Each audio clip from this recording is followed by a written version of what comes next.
Well, there was another problem that was occurring at the same time, and so we're going to take this up, and this dealt with what is now called the Pauli exclusion principle, section 40.3, due to Wolfgang Pauli, P-A-U-L-I, who won the Nobel Prize for his work associated with this.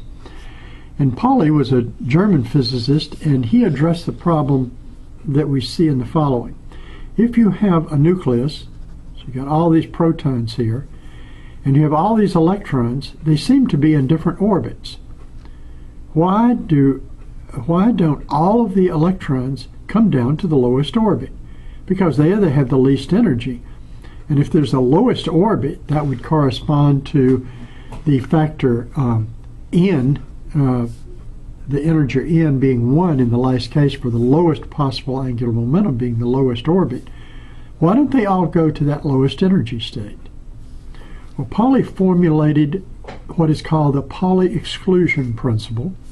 And the Pauli exclusion principle says that particles that have a spin of 1/2 or 3/2 or 5/2 times h bar, I should put the h bar here, which is a unit of angular momentum, then these particles cannot be in the same state if they're identical. So if I take two electrons, I could not put both of them in the same state. I could not put all of these in the lowest energy state. I could put, in that first state, I could put one that was spinning up, and I could put another one that was spinning down, but I couldn't get a third one in there. So this first state around the atom only has two electrons, and that would be one of them spinning up and one of them spinning down.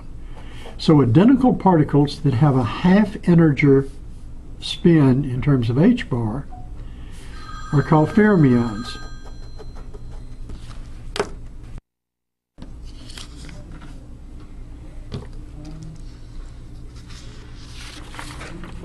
The next section that we want to look at is section 40.3 on the Pauli exclusion principle.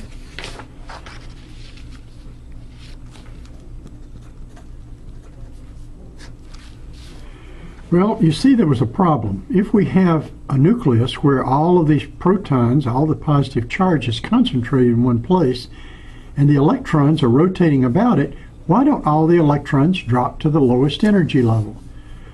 And therefore, all of the electrons would be in the lowest energy level, and they wouldn't be populating these multiple levels. Why does this not occur? Well, the reason is because of what it was discovered by Pauli to be an exclusion principle for identical particles. The electron, the proton, the neutron, and a number of other particles all have a spin of 1/2 of h bar, an angular momentum. It's like an internal spin. When you look at the electron, it sits there, it has an angular momentum, and it can point upwards or it can point downwards if it goes the opposite way, and it spins at exactly 1/2 h bar. Remember that h bar is h divided by 2 pi and is a unit of angular momentum that's quantized. Well, what the Pauli exclusion principle says, if you have two electrons, no two identical particles like electrons can go to the same state at the same time, which means that if I have this lowest orbit, one could spin up and one could spin down, but then no other electron could come into this orbit. They'd have to go into the next orbit, which has a higher angular momentum and therefore is in a different state. And the filling of these orbits is rather complex, but the point is if I have two identical particles, if they have a spin 1/2, they cannot be in the same place at the same time or same state. If they have a spin of an integer, that would be 0 h bar,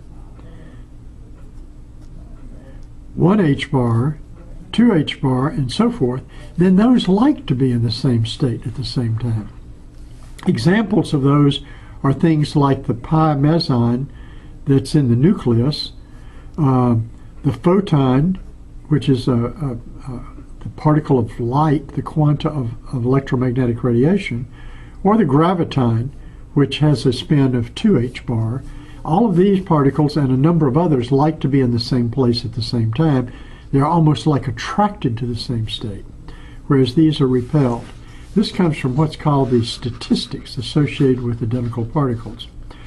Well, the Pauli exclusion principle prevents two electrons from being in the same shell or same state simultaneously.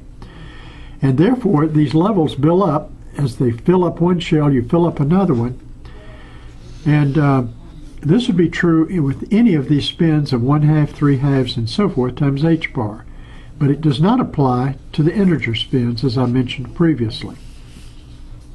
I want to emphasize something about the Pauli exclusion principle that's very important. Because of the Pauli exclusion principle, we fill up these orbits. And if you look at an atom, for example, it may have this orbit filled, and you would have two electrons, one up, one spinning down, and then you have another orbit, maybe one is spinning up. This orbit actually will take several electrons, and it would like to be full. Atoms are the happiest, let's say, when their outermost orbits are filled. That means they can either take on electrons from the outside to fill them, or they can give up their outermost electrons. If their shells are almost full, it's better to take on electrons. It's easier to fill them up that way. Otherwise, it would give them off. In the case of lithium, which has 3 protons and 3 electrons, then we'd have a spin up and a spin down that complete this orbit and only one here. So this makes this electron very easy to give up, and so it would be very likely to chemically react with another atom that wanted 1 electron. This is the whole basis of chemistry. If it were not for the Pauli exclusion principle and the filling up of levels and the tendency to want to complete these levels, there would be no chemistry at all. If there's no chemistry, there are no molecules. If there are no molecules bound together, then there's no life. And so in a certain sense, the Pauli exclusion principle is responsible for the fact that we actually have life, or life is possible.